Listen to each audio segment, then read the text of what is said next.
نحمده ونصلي على رسول الكريم ونشهد أن لا إله إلا الله وحده لا شريك له ونشهد أن محمدا عبده ورسوله رب اشرح لي صدري ويسر لي أمري واحلل عقدة من لساني يفقهوا قولي. Respected viewers and listeners, Assalamu alaikum wa rahmatullahi wa barakatuh. Today we shall try to read and then understand a few more verses from Holy Quran. That's from chapter number 4, starting from verse number 71. Chapter 4, that's chapter Al-Nisa, verse number 71 onwards. أعوذ بالله من الشيطان الرجيم بسم الله الرحمن الرحيم. In the name of Allah, the most compassionate, the most merciful. Ya ayyuhalladhina amanu, O those who have believed, khudhu hizrakum. Be on your guard or take all the precautions. Fanfiru sabat, then go out either in groups. Avinfiru jami'a, or march ahead in together, all two of you together. Inna minkum laman la yubatti'an. Among you is one who lingers behind or who tarries behind. Fa'in asabatkum musiba. If a disaster strikes you, O believers, qala, such a person says, that's hypocrite, qad anam Allah alayhi. Surely Allah has favored me, Allah had favored me. Islam akum ma'am shahida, that I was not present with them. Walain asabakum fadlum min Allah. And if some favor comes to you from Allah, la yukulanna, such a person shall surely say, ka'allam takum bainakum wa bainahu mawadda, as if there exists no bond of love and affection between you and him. Ya laytani, oh, I wish, kuntu ma'ahum, I had been with them, fa'afuza fawzan azima, I would have got some great attainment or some great rewards. فَلْيُقَاتِلْ فِي سَبِيلِ اللَّهِ. So let those people fight in the way of Allah. الَّذِينَ يَشْرُونَ الْحَيَاةَ الدُّنْيَا, who have sold, who sell their worldly lives for the betterment of the next world. وَمَنْ يُقَاتِلْ فِي سَبِيلِ اللَّهِ, and whoever fights in the cause of Allah, فَيُقْتَلْ, whether he is killed or slain, or yaglib, or attains or achieves victory, فَسَوْفَ نُؤْتِيهِ أَجْرًا عَظِيمًا, we shall surely give him a great reward from ourselves. وَمَا لَكُمْ لَا تُقَاتِلُونَ, and what's the matter with you, O people? لَا تُقَاتِلُونَ فِي سَبِيلِ اللَّهِ, that you don't fight in the cause of Allah. وَالْمُسْتَضْعَفِينَ مِنَ الرِّجَالِ, for those who are oppressed among the men, وَالنِّسَاءِ and women, وَالْوِلْدَانِ, and oppressed among the children. الَّذِينَ يَقُولُونَ, who always pray to Allah, رَبَّنَا, O our Lord, أَخْرِجْنَا, you take us out من هذه القرية الظالم, from this city of oppressors. وَاجْعَلْ لَنَا مِن لَدُنْكَ وَلِيًّا, and O Allah, appoint for us from yourself a protector. وَاجْعَلْ لَنَا مِن لَدُنْكَ نَصِيرًا, and they pray, appoint for us, O Allah, from yourself, as helper or supporter. الَّذِينَ آمَنُوا, those who believe, يُقَاتِلُونَ فِي سَبِيلِ اللَّهِ, they fight in the way of Allah. وَالَّذِينَ كَفَرُوا, well as those who disbelieve, يُقَاتِلُونَ فِي سَبِيلِ الطَّاغُوتِ, they too fight, but in the way of Taghut, that's evil forces. فَقَاتِلُوا أَوْلِيَاءَ الشَّيْطَانِ, so you believers, you fight against these allies of Satan. إِنَّ كَيْدَ الشَّيْطَانِ كَانَ ضَعِيفًا, because the plot or craft of Satan has ever been weak and feeble. صَدَقَ اللَّهُ الْعَظِيمُ. As the meanings of the verses have made it clear, that it is about the hypocrites. We know the hypocrites, but a group of people who grew and developed in Medina. under the leadership of Abdullah bin Ubay. They were opportunists. They expressed their faith in Prophet Muhammad, peace be upon him, in Islam, but that was only verbal declaration. Whereas faith had never penetrated their hearts, nor were they ever interested to understand Islam and adopt part of Islam. They declared their faith just for their own convenience, for their own worldly gains. Not like other believers, true and real believers, who had surrendered before Allah and submitted before Him. And their faith was unconditional. They followed the Prophet, peace be upon him, in letter and separate, forgetting whether they lose or they gain. That's perfect faith, unconditional faith. Whereas these hypocrites, their faith was for their own convenience and for their worldly gains. They were opportunists. And they used to keep their options open. That's why they were hypocrites. Faith was on their tongues and lips, not in their hearts. Their hearts were filled with hatred, jealousy, enmity against Prophet, peace be upon him, and Muslims. And they were always in search of opportunity. What opportunity? That enemies of Islam, whenever they would invade Medina, and these hypocrites were ready, always in the wings, waiting in the wings, that if they get such an opportunity, they will try to crush Islam from within and see how the attackers or invaders, the enemies of faith, how they invade Medina. They were always waiting for such opportunities and for such occasions. It is in such situations, and these hypocrites became quite evident and clear during the second battle, which was fought between the Muslims of Medina under the leadership of beloved Prophet Muhammad, peace be upon him, against the invaders of Makkah, the forces, evil forces, disbelieving forces, led by Abu Sufyan. That time, there was total disparity. Muslims were less in numbers. They didn't have their armaments. They didn't have their own ration. They didn't have their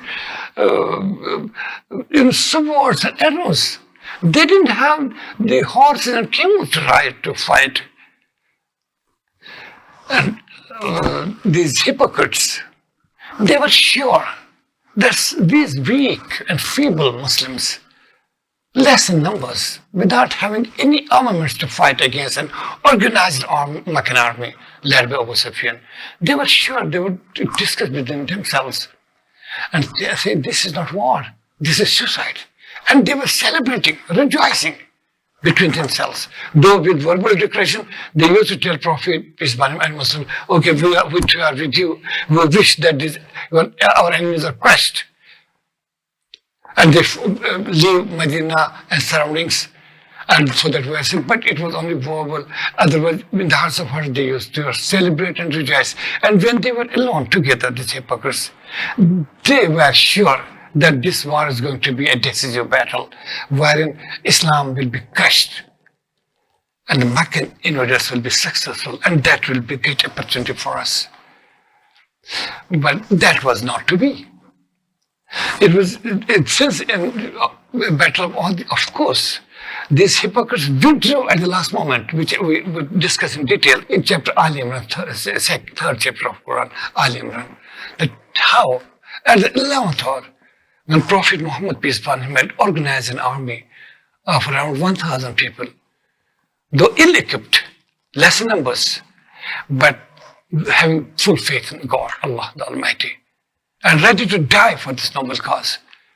But among those 1,000 believers, that means Muslims, there were some followers of Abdullah bin Ubay also. And due to one reason or on the one pretext or the other, Abdullah bin Ubay withdrew from war. And together with him, he took around 300 supporters and followers who also withdrew with Abdullah bin Ubay. So Muslims were left with just 700 ill-equipped 700, starving 700 soldiers against very strong and mighty, more than 3,000 organized army of disbelievers who had come right from Makkah and reached, they were knocking at the door of Medina, just 4 to 3, 4, 5 kilometers away from Medina. So the whole Islamic State was in danger. That was trying, but alhamdulillah, there were some kind of mistakes, which I don't want to repeat. We discussed that before. And maybe that comes again at some time. We'll talk about that again. That Muslims suffer setbacks due to some intentional or unintentional mistakes, or whether it was an error of judgment. Muslims suffer setback during Uhud. And these hypocrites celebrated that. They used to sprinkle salt on the wounds of Muslims by telling them, okay, see, weren't we better that we didn't participate in the war? We drew at the opportune time, that our lives are saved, where we and our families are safe. Had you people also not participated in war and kept yourselves away from it, you would not have been killed in battlefield, because around 70 companions of the Prophet were killed in the war. They were martyred, and many more were wounded. And it was a shockwave throughout Medina. These verses were revealed just after that battle of Uhud. But simultaneously, we know that if there were setbacks for Muslims in Uhud, battle of Uhud, and disbelieving army led by Abu Sufyan, they had reached just near the door of Medina. It was just entry point they could have entered, but they didn't. Why they didn't? Nobody can understand why. That means there was a divine plan. Though Muslims suffered, but Allah didn't grant victory to disbelievers. Even though apparently it was quite easy for them to enter Medina and occupy whole Medina and crush Islam, but Allah the Almighty didn't allow that too. On one hand, teaching Muslims a lesson for their mistakes, so that they take lessons from that, but simultaneously, Allah didn't allow disbelievers to, that He didn't grant them any victory. How could Allah do that? So it is after that, Muslims are advised here, Ya ayyuhalladhina amanu, oh, those who believe, khudhu hizrakum. Be always on guard. Be on your guard. That means you should always be ready. You should take all precautions once you are fighting against your enemy. That means Islam, Quran also has all the guidance in war strategies, how to fight your enemies on all the fronts. So it is, Ya ayyuhalladhina, oh believers, or those who believe, khudhu hizrakum. Be on your guard always. Or another meaning can be take your precautions. And some translators explain it this way also, that khudhu hizrakum, that be on your guard. Yes, it may also mean march ahead against your enemies, well armed and well in a well planned manner. Confuse the baat, then take your precautions, be on your guard against enemies, then go out for war, either in groups or companies, or you march ahead together, all the forces, all full army.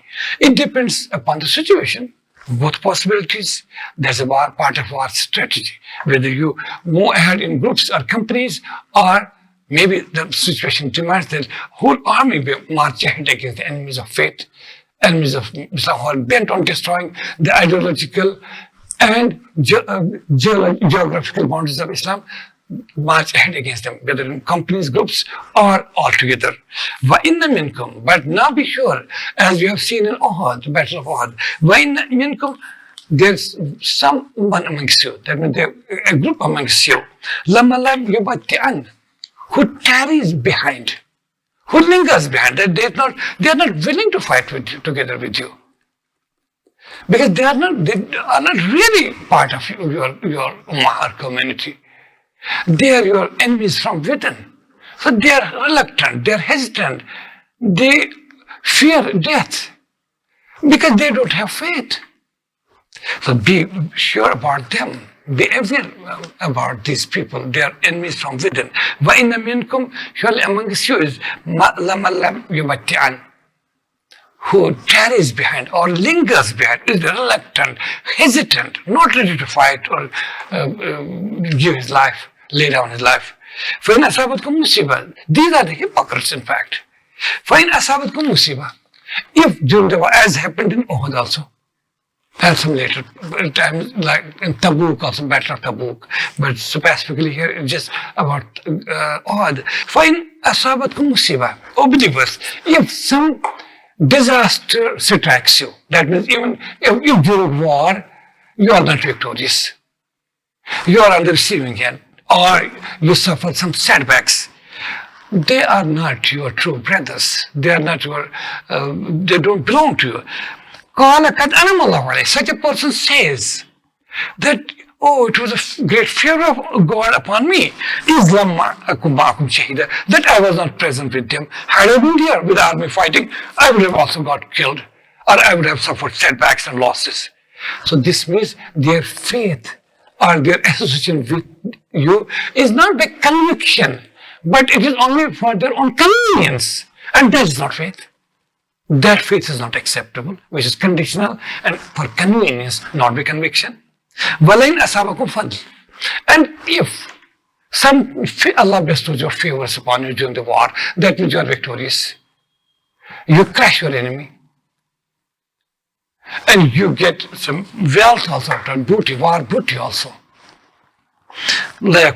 Such people shall surely say, because they are more concerned about worldly gains rather than any ideological battles.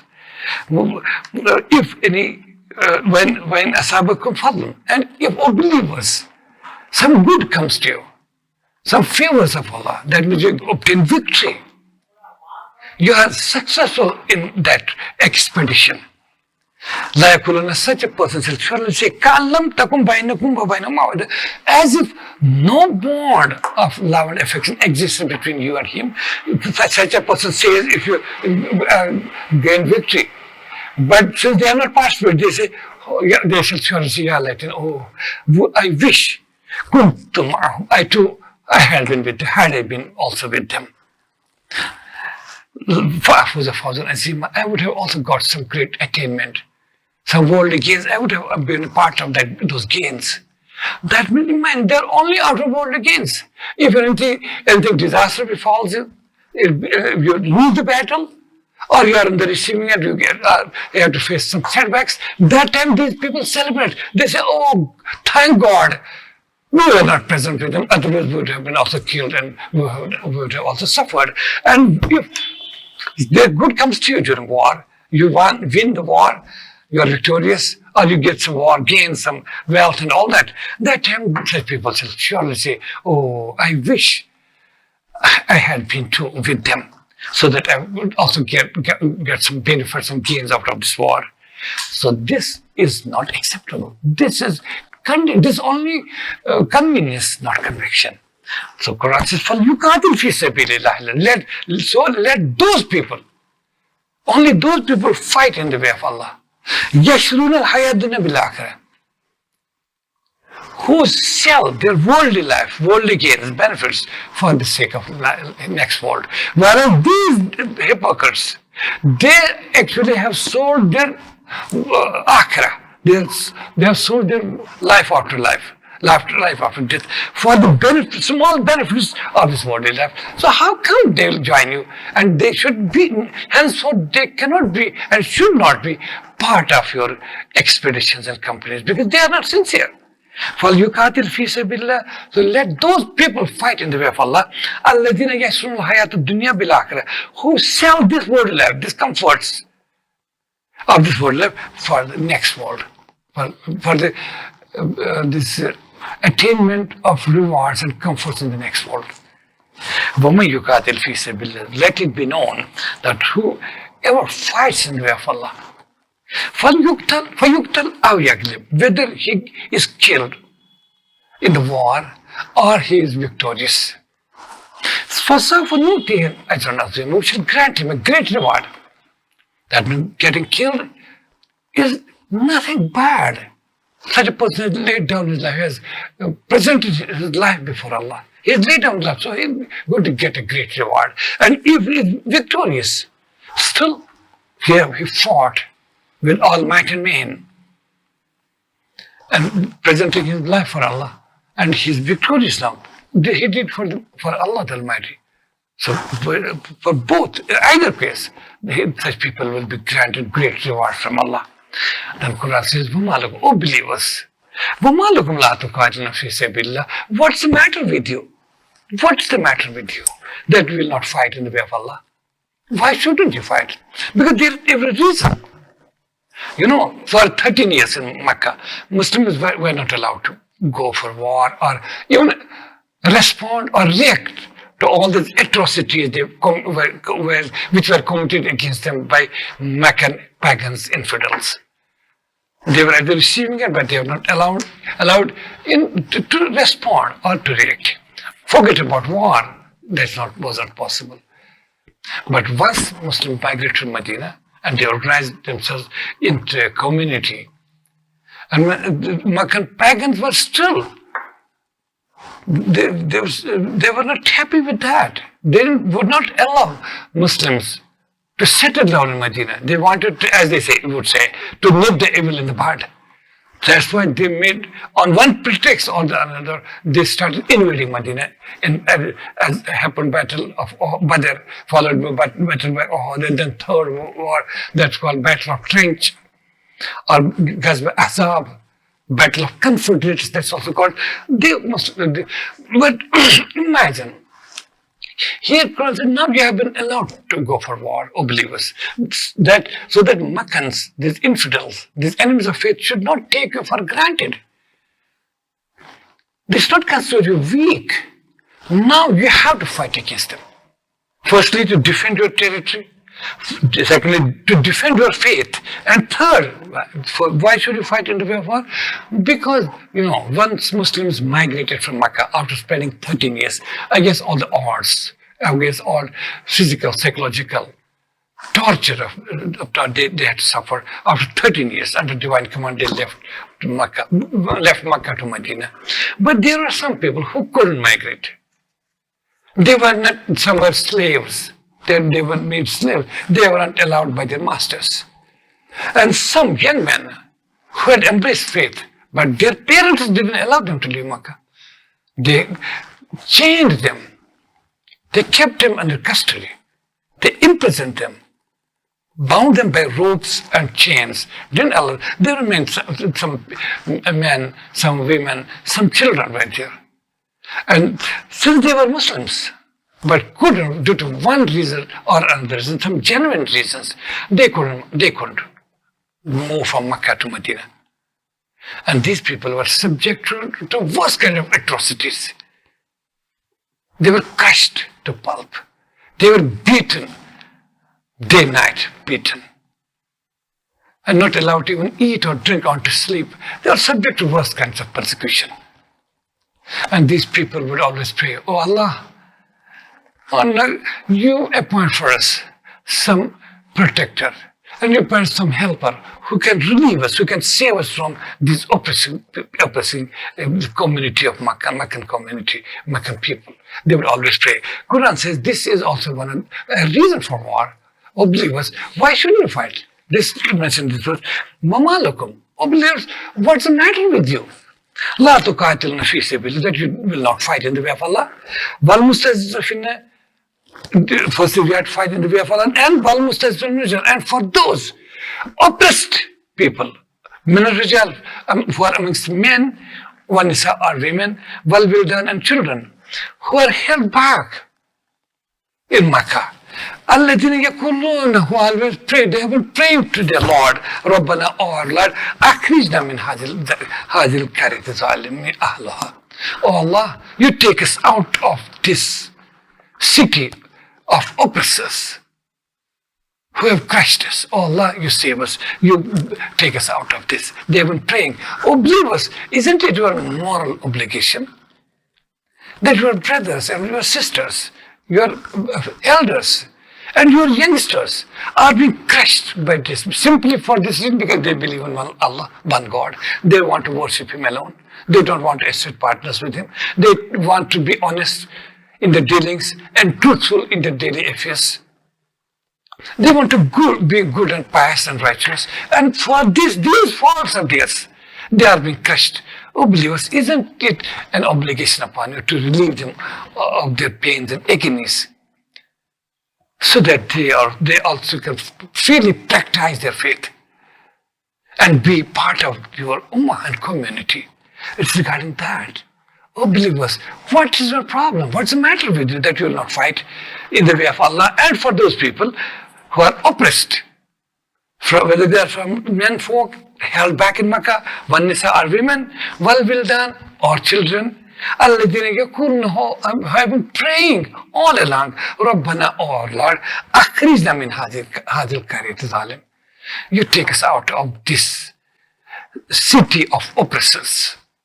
Wajallana min ladunka waliya. Oh, and they have been praying, oh Allah, you appoint for us a protector, some protector who can protect us, our lives, our faith.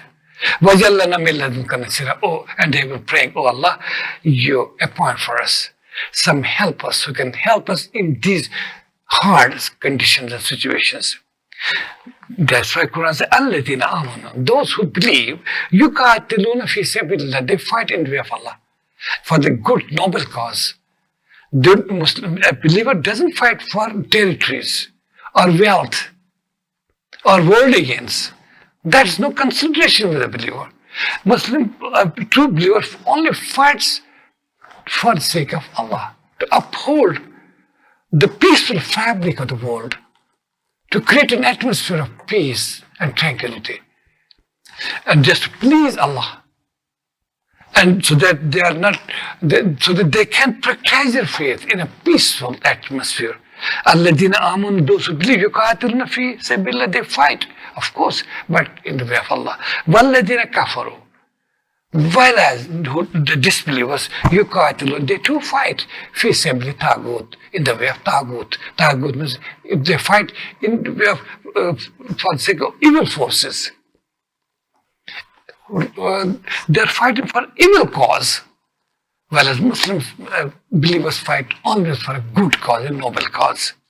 فَقَاتِلُوا أَوْلِيَاءَ الشَّيْطَانِ. So, oh believers, you fight against the friends and allies of Satan. إِنَّ كَيْدَ الشَّيْطَانِ كَانَ ضَعِيفًا. Don't you worry. Don't you worry. If you feel they are better equipped, they are more in numbers, they appear to be well organized, it's seen from a distance that there's everything available to them. Supply lines are with them and some supporters here and there. Whereas you feel yourself alone, but remember Allah is with you. Their ally is Satan. Tagut is with them. Evil forces are with them. Satan and devil is with them. Whereas Allah is with you. So battles are not decided on the basis of numbers and armaments, but it's decided by faith in Allah. They are helped by Allah. So don't you get frightened by their numbers and their armaments. They are فَقَاتِلُوا أَوْلِيَاءَ الشَّيْطَانِ. So fight against the allies and friends of Satan. إِنَّ كَيْدَ الشَّيْطَانِ كَانَ ضَعِيفًا. Surely plot or craft of Satan has ever been weak and feeble.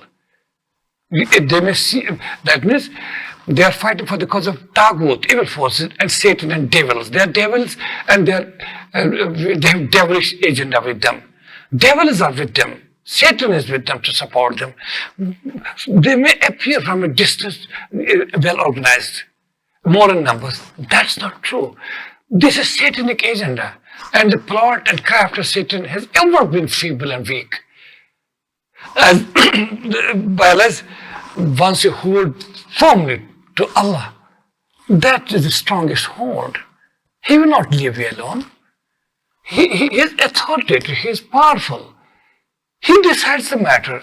What's Satan? It's nothing but only a deception, only a fraud who makes others to follow him, but at the proper point, he leaves him alone, as happened during Battle of Badr.